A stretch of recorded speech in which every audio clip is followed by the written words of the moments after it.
The day started like any other. Everything was boring, mundane even. I just kept on going. However, something would change, as suddenly I would hear strange noises. It was at night, so I didn't think too much of it. But as I got up, I would look at the bed and see my body. What happened? I didn't know.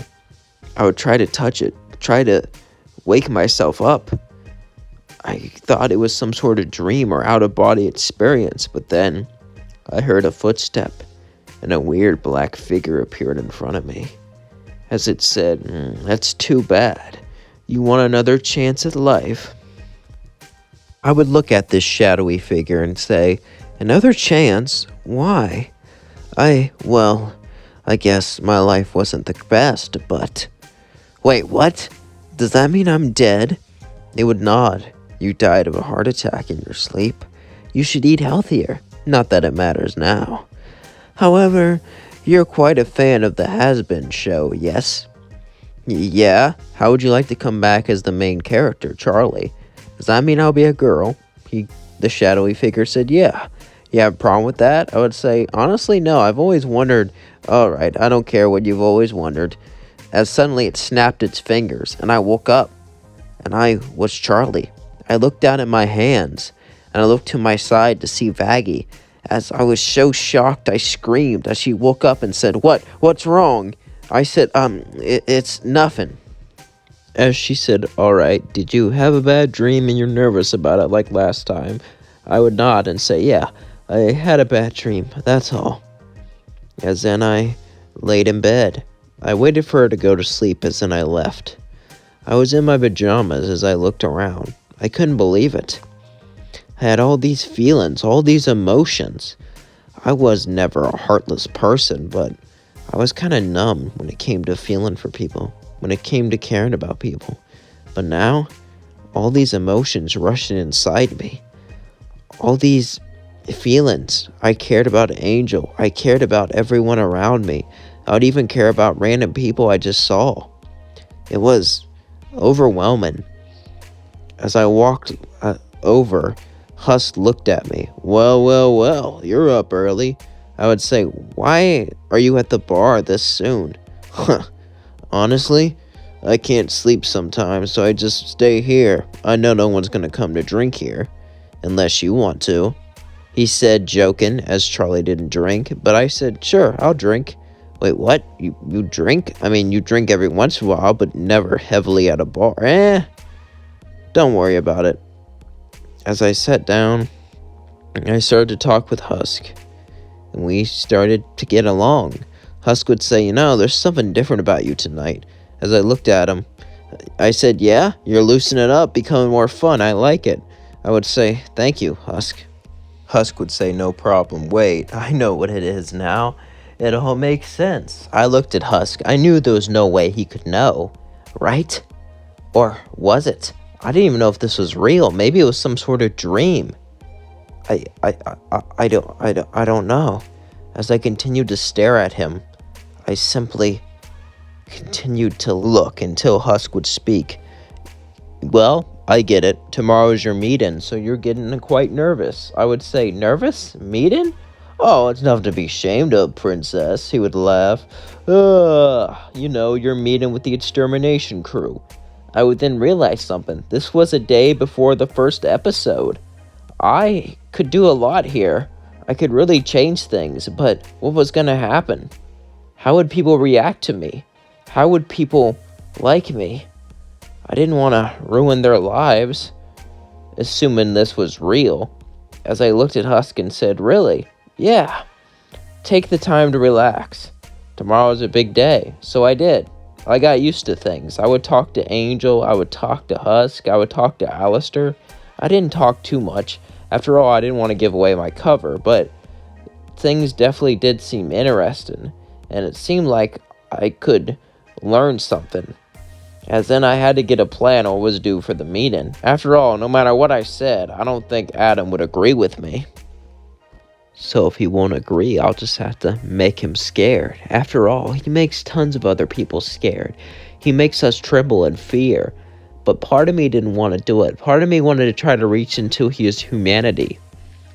And that wasn't me, that was Charlie.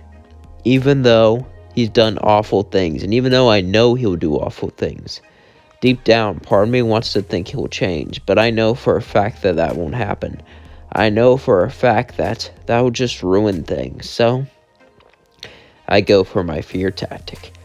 As the episode plays like normal, I sing the song and do everything to make sure people aren't suspicious. But then I walk to Adam, and this time I have a plan. As Adam does his normal routine, I look at him and say, "So, you're the first man on Earth. Tell me, do you feel fear? Were you scared when you ate that apple? Were you scared when the boss came down on you?" Adam said, "Scared? That's none of your business. Besides, it's not my fault. Eve tricked me. It's all her fault. Without that, we would all be living in paradise, and this place wouldn't exist. But oh well, that's women for you. Why do you ask, though?" I would walk closer and closer and closer to Adam, as then Loot would stop me. "Step any closer and there'll be a problem." I would say, "Fine. I just wanted to tell you something very personal." Adam would say, "What, you fell in love with me? I mean, I get it. Chicks dig me, and you are quite attractive, but we can't really date. However, I think we can." I would say, "No. I know that one of your angels perished." As they both looked pale. "How did you know that? Did you do it?" "No, it was an overlord, a sinner." "That's right. They're figuring out how to do it. And soon, when you try to exterminate, they'll just push you back. Every day we get sinners, and they only get more and more and more powerful as time goes on, as they learn how to master their power. Heck, Alistair is powerful enough to push you to 80%. Adam said, "Impossible." "No, it is quite possible. They just don't fight back because they're scared, because they think you're so much stronger, so much more powerful. However, let me tell you this, you're not. And when that day comes, we'll just push you back and wipe away everything. However, if you stop this whole extermination process, you might be able to survive." Adam would say, Are you threatening me?" I would laugh and say, "Of course not. I'm merely speaking the truth. So why don't you just go back to heaven and stop with all this extermination nonsense? Maybe you can actually get along if you did something like that. And not, I don't know, have something bad happen to you." Adam would then yell obscenities at me. "I am strong. You know, no one can defeat me, especially not from that little pathetic place. You try to make it seem like I'm a scared little wimp. You try to make me scared so I don't go after your friends and family. Please, I would simply laugh and say, "Whatever helps you cope," as I simply walked off. Adam would say, "I'm not done yelling at you," as he would fly off. He would see that I was gone.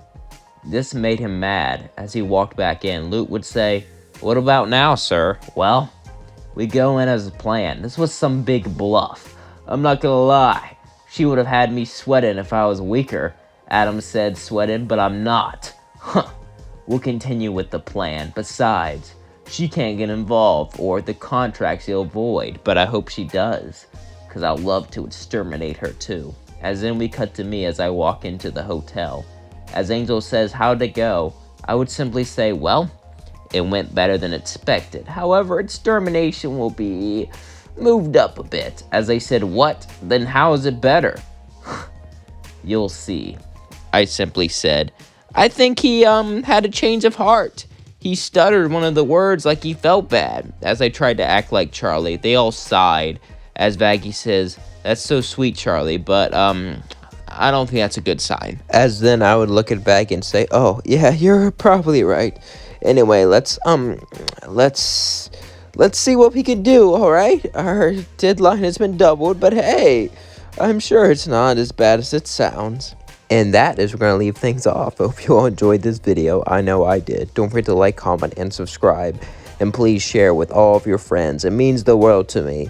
I am really enjoying making these videos, so I hope you're enjoying watching them. I hope you're enjoying, being a part of the process, because I can't do it without you.